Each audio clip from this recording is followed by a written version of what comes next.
Hey YouTube, so today I'm doing a review, a 6-month review on my Evil Reckoning. It's the last video of the year, and I thought I'd do a review on this. As you can tell, at the moment I've got no rear wheel because maybe a couple of weeks ago I kind of slammed it into the back of a jump and dented it and kind of fucked it up a bit. So still haven't gotten that. Well, I'm in the process of getting it fixed. But anyway, so this is a custom build. So some of it would have the suspension and the hubs would have come with it anyways if I bought it new or like a complete build. But everything else I chose myself.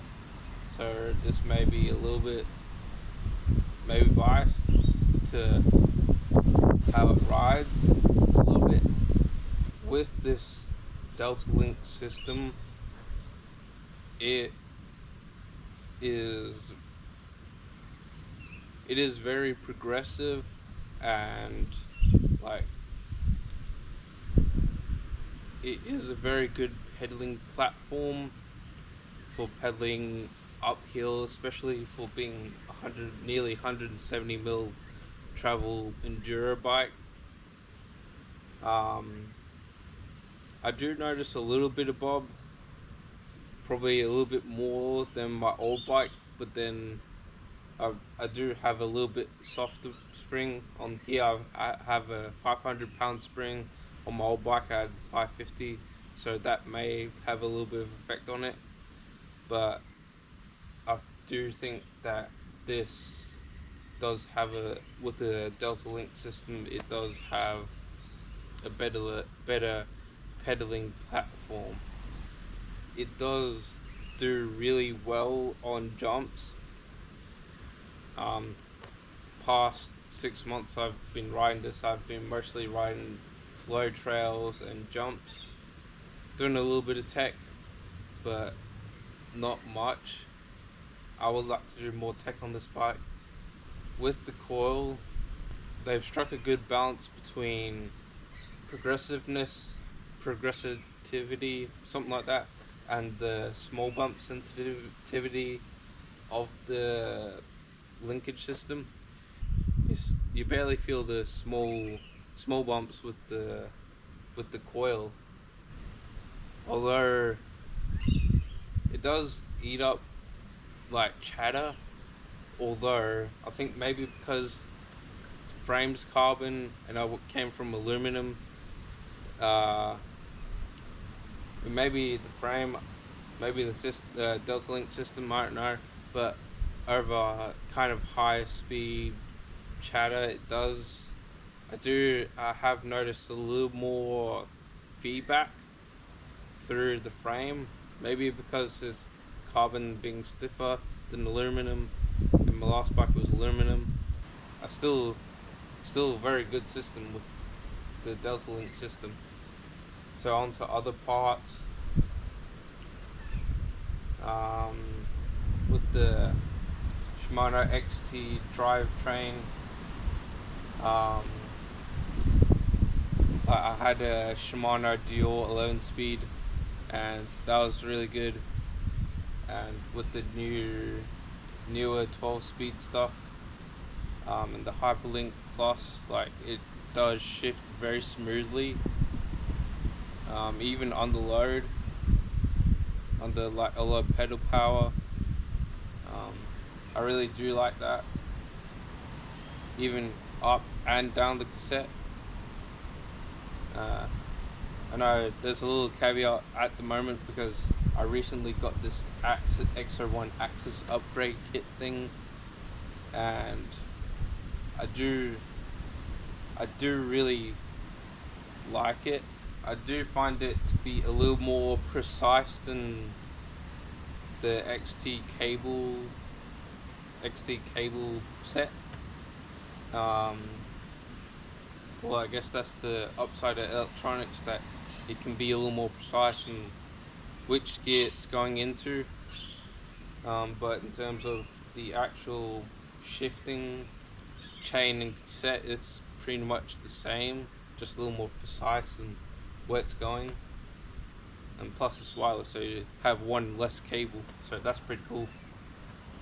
Suspension, I kind of already touched on the coil, that it is very sensitive and really nice over the rough stuff. And with this suspension design, it's very progressive. Um, with the fork, um, I love this fork. Like I had this exact fork on my old bike and just took it off that bike, put it on here, and I think I've already kind of done a review on this. So if you go back in my channel, you may find that. I do really like the buttercups in this, as it does like take out that, at least compared to my old fork, although that was a much older and a lower spec, but just a different fork. But still, having buttercups versus not having buttercups in my old fork, you can really tell the difference in the high speed chatter of having less arm fatigue. And I do really love that about this fork.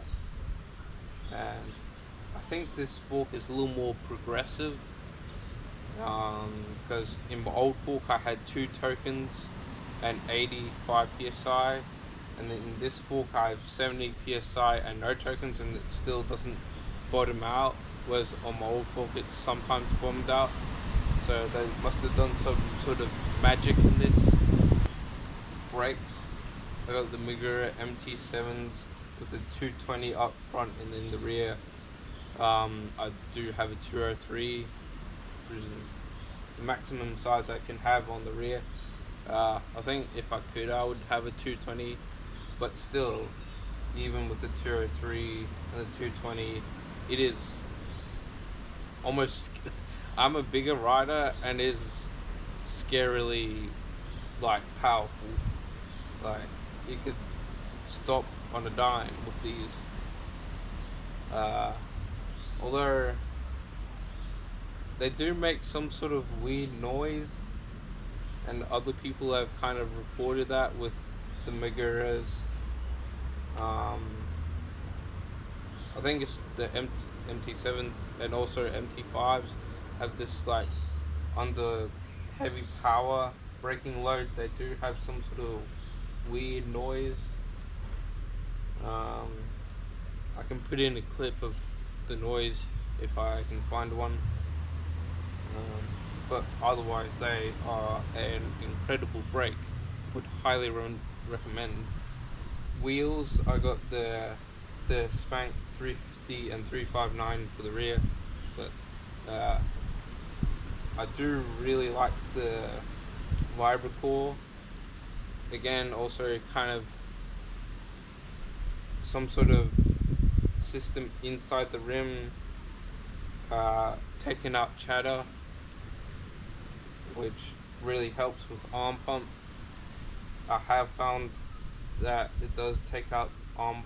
I have a lot less fatigue at the end of a run if there's a lot of chatter. And I love that about these rims. They really do take out the chatter.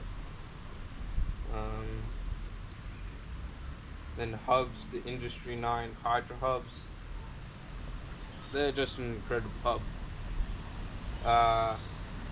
With front hubs, like, I think most or all front hubs now are just like run very smooth, and for a front hub upgrade it doesn't really matter to me.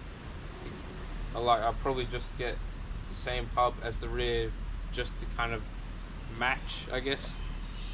But yeah, very nice, really nice front hub. And the rear hub having like 690 points of engagement is just fucking insane. Um, I have noticed, like, my old Spank Hex Drive hub was a really good hub, but I have noticed a little bit more engaged. Well, I do notice the more engagement of the Industry 9. Um, and especially if you go down to cheap hubs, you can really feel the dead spot coming from like a super high engagement of the Hydra hub. And also it just sounds fucking mint. Um, and that's kind of what one thing I do like in the hub. I do kind of like a loud hub that is also high engaging. So, dropper and seat, I got the one up V2, I think, drop burst. Um, I thought I had a V2 on my Norco, on my Norco. I had a 150 mil drop on this. Because I got shorter cranks, I did go up in size on the drop burst as well. So it kind of balanced out, I guess, pedal position. And yeah, like at full height with the 165 mil cranks and 180 mil dropper, I feel like it's good match. Even with the dropper outside the frame, like this is completely slammed. This is the furthest I can put it in, and even at full extension, I feel like it's like the pedaling is really nice. Although I have noticed with the shorter cranks, it is kind of like being in a harder gear. Because on my last, so back on this drivetrain, it is kind of like being in a harder gear, even without changing the chainring size. Going from 175 to 165. I've really noticed it with the pedaling. It's kind of like being in a harder gear. There's some sort of craze about shorter cranks at the moment. Like I don't particularly notice it as much as other people say they have noticed it.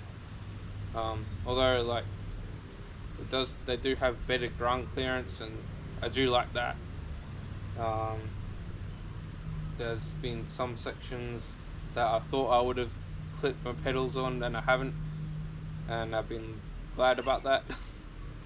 So yeah. Back on the drop post. This is a very reliable drop post.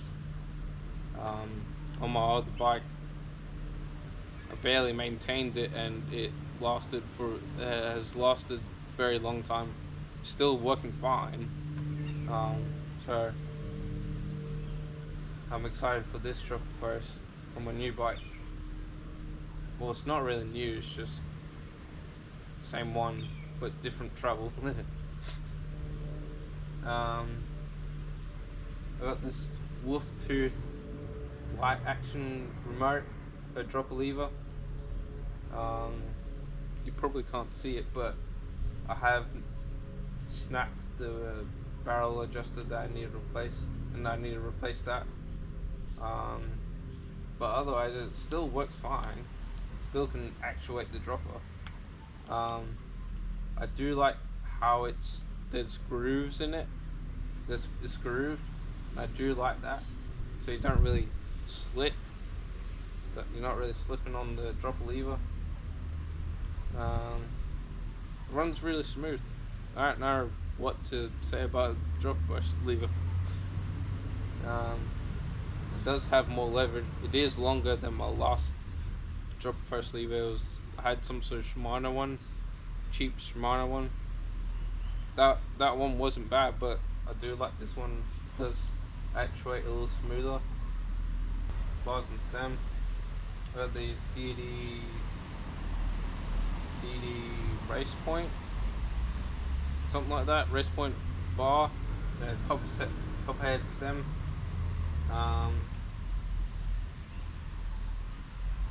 I've seen a lot of people ride it, so I thought I'd give it a try. I guess I kind of had somewhat high expectations for it, and it kind of haven't. Like, I guess it does what it's supposed to do, but I kind of thought the bars would be more vibration damping, would have more vibration damping than they do. Like now I'm thinking of going to the Spank Vibracore bars, and probably sell these. But yeah, with the stem, I guess I can't really complain about it. It does what stem's supposed to do, and it looks pretty cool as well. Yeah. And P&W Lime grips. These have been my favorite grips for the past few years, and when building up this bike, I knew I wanted to get these grips. I'm just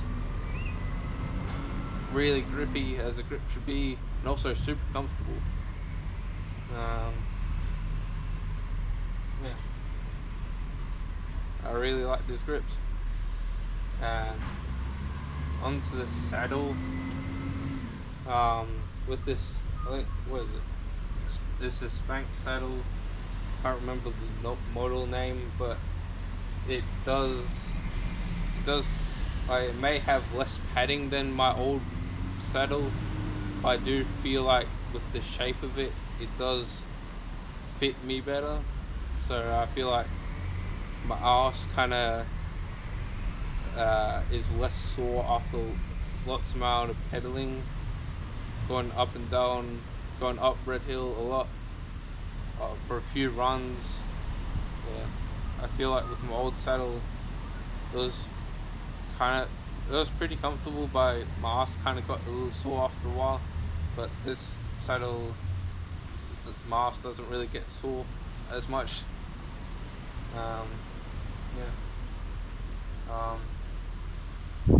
Then I guess last thing, tires.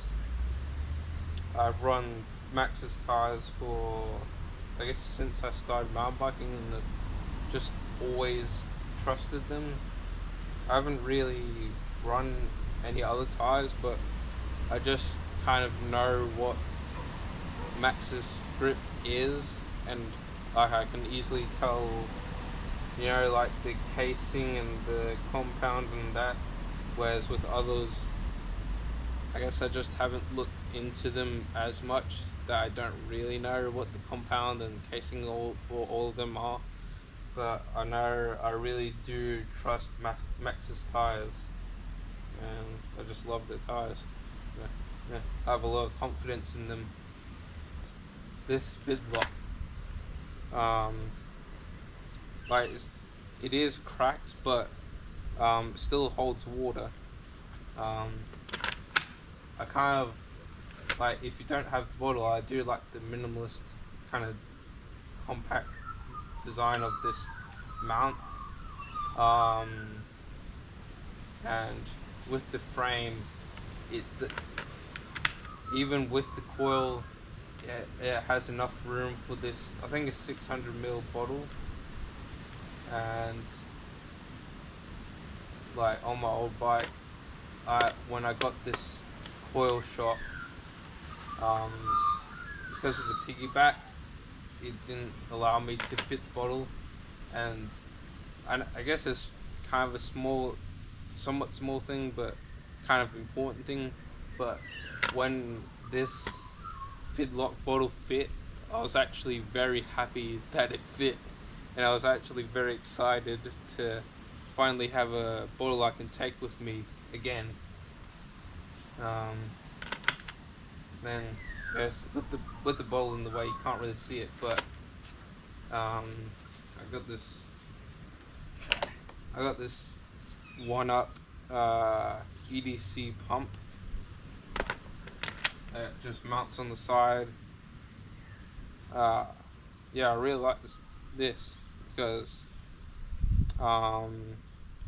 like it is sold separately, but this pump can fit the EDC tool in it. So yeah,